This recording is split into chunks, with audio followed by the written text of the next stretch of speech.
আকাশবাণী কলকাতা স্থানীয় সংবাদ পড়ছি সুদীপ বসু। প্রথমে বিশেষ বিশেষ খবর। ভোটার তালিকার বিশেষ নিবিড় সংশোধনী এসআইআরে কোনো বৈধ ভোটারের নাম বাদ যাবে না বলে নির্বাচন কমিশন আশ্বাস দিয়েছে। রাজ্যে সঠিকভাবে এসআইআর হলে 1 কোটিরও বেশি ভুয়ো ভোটারের নাম বাদ যাবে বলে বিরোধী দল নেতা শুভেন্দু অধিকারী মন্তব্য করেছেন। নাগরাকাটায় দলের সাংসদ ও বিধায়কের উপর আক্রমণের ঘটনায় রাজ্যপালের তরফে কড়া পদক্ষেপের দাবি জানিয়েছে বিজেপি। পঞ্চায়েত এলাকার উন্নয়নে রাজ্যকে 680 কোটি টাকারও বেশি বরাদ্দ করেছে কেন্দ্রীয় সরকার। গ্রামীণ স্বাস্থ্য পরিকাঠামোর উন্নয়নে বরাদ্দ 151 কোটি টাকারও বেশি। ঘূর্ণাবর্তের প্রভাবে রাজ্যের দক্ষিণের জেলাগুলিতে আগামী 2-3 দিন হালকা থেকে মাঝারি বৃষ্টির পূর্বাভাস। আইএফএ শিল্ড ফুটবলে মোহনবাগান সুপার জায়ান্ট 5-1 গোলে গোকুলাম কেরালা এফসিকে হারিয়ে দিয়েছে। আসছে বিস্তারিত সংবাদে। ভোটার তালিকায় বিশেষ নিবিড় সংশোধনী এসআইআরের কোনো বৈধ ভোটারের নাম বাদ যাবে না বলে নির্বাচন কমিশন আশ্বাস দিয়েছে। পূর্ব মেদিনীপুরের কোলাঘাটে আজ ভোটার তালিকা সংশোধন নিয়ে এক উচ্চ পর্যায়ের বৈঠকের পর রাজ্যের মুখ্য নির্বাচনী আধিকারিক মনোজ কুমার আগরওয়াল এই আশ্বাস দিয়েছেন। কোনো এলিজিবল ভোটার বাদ যাবে না, এটা কমিশনের নির্দেশ আছে। কোনো এলিজিবল ভোটার বাদ যাবে না। আধার যেটা আইনে আছে ওটাই আছে, আমি তো কিছু আইন ক্রিয়েট করি না। আধার যেটা আইনে বলে ওটাই হবে। এখানে অনেক ডকুমেন্ট আছে, কিছু না কিছু ডকুমেন্ট পেয়ে যাবে, কোনো প্রবলেম নেই। যার লিঙ্ক আছে 2002 এসআইআর সঙ্গে প্রায় 70% থেকে বেশি অনেক জেলাতে আছে, ওদের তো কোনো ডকুমেন্ট লাগবেই না। দুদিনের সফর শেষে নির্বাচন কমিশনের প্রতিনিধি দল দিল্লি ফিরে গেলেও এসআইআর প্রক্রিয়া আনুষ্ঠানিকভাবে কবে শুরু হবে তা স্পষ্ট করেনি কমিশন। একটি প্রতিবেদন। সম্প্রতি বিহারে যে পদ্ধতি অনুসরণ করে এসআইআর শেষ করা হয়েছে, ঠিক একই পদ্ধতি অনুসরণ করে পশ্চিমবঙ্গ সহ গোটা দেশে এসআইআর এর কাজ করা হবে। সব ঠিক থাকলে আগামী মাসের গোড়াতেই শুরু হয়ে যাবে এই প্রক্রিয়া। নির্বাচন কমিশনের বিশেষ প্রতিনিধি দলের সাম্প্রতিক সফর ও একাধিক বৈঠকের মূল নির্যাস এইটুকুই। তবে কমিশনের তরফে এই কথাও স্পষ্ট করে দেওয়া হয়েছে যে এসআইআর হলে ভোটার তালিকা থেকে কোনো বৈধ ভোটারের নাম বাদ যাবে না। পাশাপাশি রাজ্যে ভোটার তালিকার বিশেষ নিবিড় সংশোধনীর প্রক্রিয়া নিয়ে পদ্ধতিগত বেশ কিছু খুঁটিনাটিও স্পষ্ট ভাষায় জানিয়ে দিয়েছে কমিশন, যেখানে বলা হয়েছে নির্বাচন কমিশনের নির্দেশকে সম্পূর্ণ মান্যতা দিতে হবে, কোনো ক্ষেত্রে তার অন্যথা হলে আইনানুগ পদক্ষেপ নেওয়া হবে। একই সঙ্গে কমিশন স্পষ্ট করে দিয়েছে ভোট কর্মীদের নিরাপত্তার দায়িত্ব রাজ্য সরকারের উপরেই বর্তাবে। এসআইআর এর জন্য যারা সব থেকে বেশি গুরুত্বপূর্ণ কাজ করবে সেই বুথ লেভেল অফিসারদের নিয়েই আজকের বৈঠক অনুষ্ঠিত হয়। যদিও ইআরও এবং এইআরওরাও বৈঠকে উপস্থিত ছিলেন। অভিরূপ ভট্টাচার্য, আকাশবাণী সংবাদ, কলকাতা। এদিকে ভোটার তালিকায় বিশেষ নিবিড় সংশোধনীর নামে রাজ্যে এনআরসি প্রয়োগে চক্রান্ত চলছে বলে মুখ্যমন্ত্রী তথা তৃণমূল কংগ্রেস প্রধান মমতা ব্যানার্জি অভিযোগ করেছেন।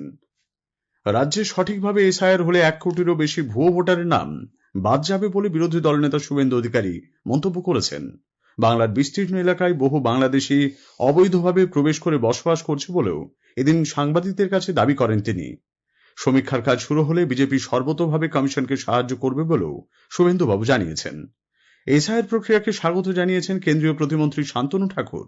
তিনি বলেন, বহু ভুয়ো ভোটারের নাম তালিকা থেকে বাদ যেতে পারে।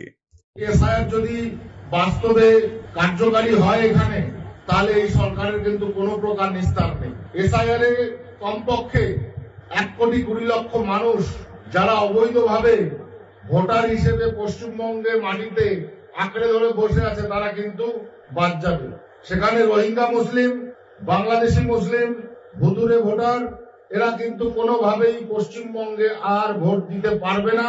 এটা আপনাদের মাথায় রাখতে হবে। নির্বাচনে কারচুপি যাতে না হয় সেই দাবিতে আজ কংগ্রেস হাওড়ার উলুবেড়িয়া এসডি অফিসের সামনে গণস্বাক্ষর কর্মসূচি পালন করে। মুর্শিদাবাদের ডোমকল ও রানীনগরে 6 বাংলাদেশি অনুপ্রবেশকারীকে গ্রেপ্তার করেছে পুলিশ। বাংলাদেশের কিশোরগঞ্জের বাসিন্দা আকাশ শেখ এবং রবি শেখ নামে দুজনকে গতরাতে ডোমকলের ভাতশালা মোড় থেকে গ্রেপ্তার করা হয়। অন্যদিকে রানীনগরের হারুডাঙ্গা এলাকায় পুলিশ ও বিএসএফ যৌথ অভিযান চালিয়ে 4 যুবককে গ্রেপ্তার করেছে। এরা সকলেই বাংলাদেশের রাজশাহীর বাসিন্দা। বিজেপি নাগরাকাটায় দলের সাংসদ ও বিধায়কের উপর আক্রমণের ঘটনায় রাজ্যপালের কড়া পদক্ষেপের দাবি করেছে। কলকাতায় আজ এক সাংবাদিক বৈঠকে বিরোধী দলনেতা শুভেন্দু অধিকারী বলেন, রাজ্যে যে কোনো সাম্প্রদায়িক অশান্তি এবং প্রাকৃতিক বিপর্যয়ে রাজ্যপাল ঘটনাস্থলে গিয়ে মানুষের পাশে দাঁড়ান। এক্ষেত্রেও রাজ্যের মানুষ দলমত নির্বিশেষে নাগরাকাটার ঘটনায় কড়া পদক্ষেপ চাইছে। আমাদের গভর্নর অত্যন্ত সংবেদনশীল, তিনি দ্রুত সব জায়গায় পৌঁছান। বাংলার লোক চাইছে অ্যাকশন।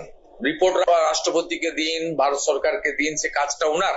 কিন্তু কোন দৃশ্যমান অ্যাকশন দেখতে চাইছেন, এমন কোন অ্যাকশন মাননীয় রাজ্যপাল তার সুপারিশে নিন যেটা চোখে দেখা যাবে। এটা মানুষের সেন্টিমেন্ট, আমি বলে দিলাম। তৃণমূল কংগ্রেস সরকারের বিরুদ্ধে আদিবাসী বিদ্বেষের অভিযোগ তুলে রাজ্যের বিভিন্ন জেলায় 13 থেকে 16 অক্টোবর বিক্ষোভ দেখাবে বিজেপি। আলিপুরদুয়ারের সাংসদ মনোজ টিগ্গাজ কলকাতায় একথা জানিয়েছেন। এদিকে বিজেপি নেতাদের উপর হামলার ঘটনায় কলকাতা হাইকোর্টে জনস্বার্থ মামলা দায়ের হয়েছে। এক্ষেত্রে এনআইএ এবং সিবিআই তদন্তের আর্জি জানানো হয়েছে দুটি পৃথক মামলায়। বিচারপতি কৌশিক চন্দ্র মামলাগুলি গ্রহণ করেছেন। সেগুলি শুনানি হবে আগামী 14 অক্টোবর কলকাতা হাইকোর্টের পূজা অবকাশকালীন বেঞ্চে। বিজেপি সাংসদ খগেন মুর্মু ও বিধায়ক শঙ্কর ঘোষের উপর হামলার ঘটনায় পুলিশ আজ আরও একজনকে গ্রেপ্তার করেছে। এতোয়া ওরাও নামে ওই ব্যক্তিকে আগামীকাল আদালতে তোলা হবে। এর আগে ধৃত 4 জনকে আজ আদালতে তোলা হলে 3 দিনের পুলিশ হেফাজত হয়েছে। মুখ্যমন্ত্রী মমতা ব্যানার্জি আগামী সোমবার ফের উত্তরবঙ্গ সফরে যাচ্ছেন। দার্জিলিংয়ে তিনি পুনর্গঠনের কাজ তদারকি এবং পরিদর্শন করবেন। উত্তরবঙ্গে ভয়াবহ বিপর্যয় মোকাবিলায় দমকল কর্মী, এসডিআরএফ, পুলিশ, ইঞ্জিনিয়ার, চিকিৎসক যারা প্রাণের ঝুঁকি নিয়ে কাজ করেছেন তাদের রাজ্যের তরফে বিশেষভাবে সম্মানিত ও পুরস্কৃত করা হবে বলেও ঘনিষ্ঠ মহলে জানিয়েছেন মুখ্যমন্ত্রী।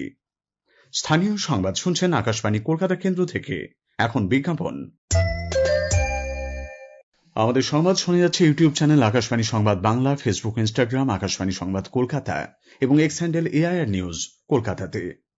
রাজ্যের পঞ্চায়েত এলাকার উন্নয়নে কেন্দ্রীয় সরকার পঞ্চদশ অর্থ কমিশনের আওতায় রাজ্যকে 680 কোটি 71 লক্ষ টাকা দিয়েছে।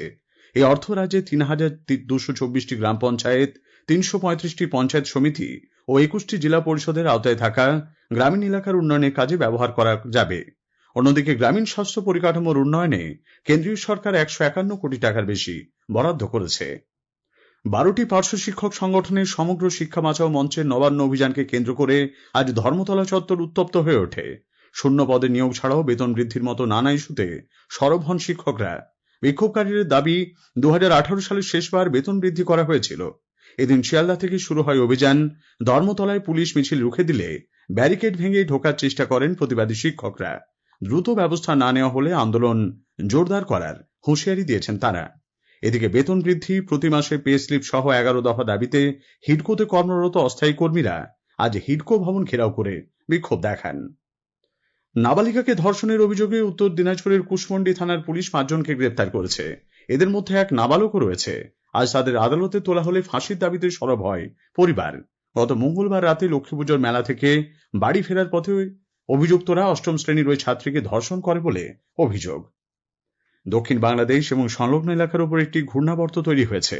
এর ফলে রাজ্যের দক্ষিণের জেলা কলকাতা, 2 চব্বিশ পরগনা, পূর্ব মেদিনীপুর, ঝাড়গ্রামে আগামী 2-3 দিন বিক্ষিপ্তভাবে হালকা থেকে মাঝারি বৃষ্টির সম্ভাবনা বলে আলিপুর আবহাওয়া দপ্তরের বিজ্ঞানী ডক্টর সৌরিশ বন্দ্যোপাধ্যায় জানিয়েছেন।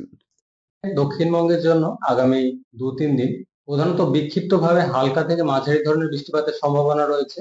সামান্য বেশি থাকার সম্ভাবনা রয়েছে দক্ষিণবঙ্গের দক্ষিণের জেলাগুলো, যেমন পূর্ব পশ্চিম মেদিনীপুর, ঝাড়গ্রাম, উত্তর দক্ষিণ 24 পরগনা, হাওড়া, হুগলি, সেই সাথে কলকাতা এবং সেই সাথে পূর্ব প্রান্তের নদিয়া। মেনলি এই জেলাগুলোয় আগামী 2 থেকে 3 দিন 2-1 জায়গায় মাঝারি ধরনের বৃষ্টিপাত থাকার সম্ভাবনা থাকে। উত্তরের জেলাগুলোয় মেনলি হালকা ধরনের বৃষ্টিপাত বিক্ষিপ্তভাবে থাকার সম্ভাবনা থাকবে।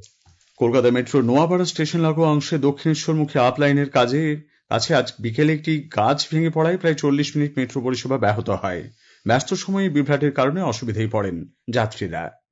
কিশোর ভারতী ক্রীড়াঙ্গনে আজ আইএফএ শিল্ড ফুটবলে মোহনবাগান সুপার জায়ান্ট 5 গোলে গোকুলাম কেরালা এফসিকে হারিয়ে দিয়েছে। বিরতিতে মোহনবাগান 2-0 গোলে এগিয়ে ছিল।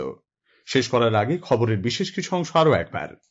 ভোটার তালিকায় বিশেষ নিবিড় সংশোধনী এসআইআরে কোনো বৈধ ভোটারের নাম বাদ যাবে না বলে আশ্বাস দিয়েছে নির্বাচন কমিশন। নাগরাকাটাই দলের সাংসদ ও বিধায়কের উপর আক্রমণের ঘটনায় রাজ্যপালের তরফে কড়া পদক্ষেপের দাবি জানিয়েছে বিজেপি। পঞ্চায়েত এলাকার উন্নয়নে রাজ্যকে 680 কোটি টাকারও বেশি বরাদ্দ করেছে কেন্দ্রীয় সরকার। স্থানীয় সংবাদ শেষ হলো।